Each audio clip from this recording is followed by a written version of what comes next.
যে আমরা সাংবাদিককে টাকা দিয়েছি, আপনার এই যে অমুককে টাকা দিয়েছি, এগুলো একটা ভিত্তিহীন। পাশাপাশি ছাত্র প্রতিনিধিদের যেই নামটা ক্ষুণ্ণ করা হয়েছে তাদেরকে আমি সর্বস্তরের আইনানুগ ব্যবস্থা নেওয়ার অনুরোধ জানাচ্ছি। উদ্দেশ্য থাকবে যে আমার এটাই, যাদের নামে অন্তত নিউজটা ভাইরাল হয়েছে, যে সম্মানিত সাংবাদিক ভাইদেরকে অ্যাটাক করে যেটা মিডিয়া প্রচার করেছে, আমি তাদেরকে প্রথমে বলবো যে আপনারা বিভ্রান্ত হবেন না, এবং যে এই নিউজটা ছেড়েছে তার বিষয়ে আপনাদেরকে, যেহেতু আপনারাও সাংবাদিক, আপনারা খোঁজ রাখার চেষ্টা করুন। অনেক কিছু আসলে রহস্য থেকে যায়। যেহেতু ওনার মূলত চাওয়া পাওয়া কে আমি এখনো বুঝতেছি না। যদি চাওয়া পাওয়া থাকতো তাহলে উনি আমাকে পরিষ্কার করতো বিষয়টা। এই তালিকা তো আমাদের না ভাই, এই তালিকা যদি আমাদের হতো, এটা যদি আমাদের টানা হিসাব হতো, তাহলে তো এখানে আমাদের সমিতির পেটে থাকতো এবং আমার সিগনেচার থাকতো, প্রেসিডেন্ট সেক্রেটারির সিল সাপোর্ট থাকতো।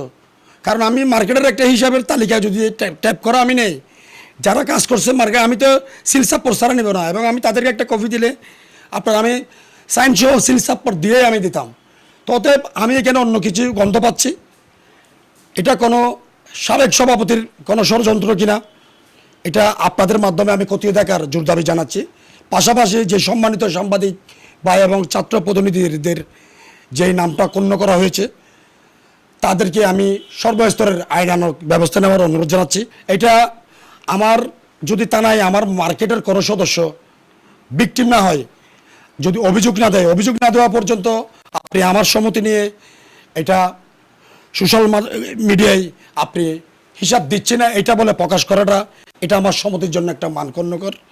এটার জন্য আমি ইচ্ছে করলে আইনানুগ ব্যবস্থাও নিতে পারি। আর সমিতির প্রত্যেকটা সদস্য হচ্ছে আমার পরিবারের সদস্যের মতো।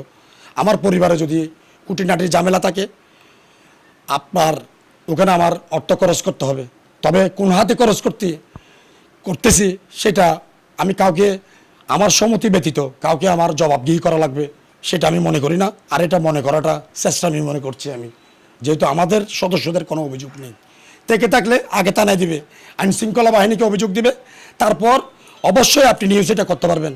আপনি আন্তাজি নিউজ করে আপনি আমার কাছ থেকে কী চান, আসলে বালিয়াড়ি নিয়ে কী চান?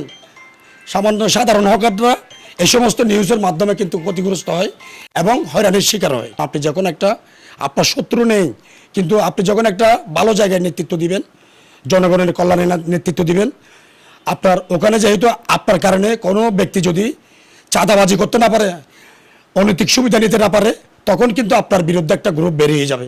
যে নিউজটা তারা প্রকাশ করেছে যে আমরা সাংবাদিককে টাকা দিয়েছি, আপনার এই যে অমুককে টাকা দিয়েছি, এগুলো একটা ভিত্তিহীন। আমি তো বলি না ভাই আমি দিয়েছি, আমার কোনো অভিযোগ আছে, আমি যদি দিয়েও থাকি, আমি কি অভিযোগ করছি কাউকে? করিনি তো। বা আমার মার্কেটের সদস্য তো কাউকে করে নাই, বা তা নাই অভিযোগ দেয় নাই কোনো ব্যক্তি মেসেজ, এটা ওই তো আপনি কেন ভাই এটা আপনার চাওয়া পাওয়াটা কি, আমি আসলে সেটা প্রশ্ন রাখতে চাই।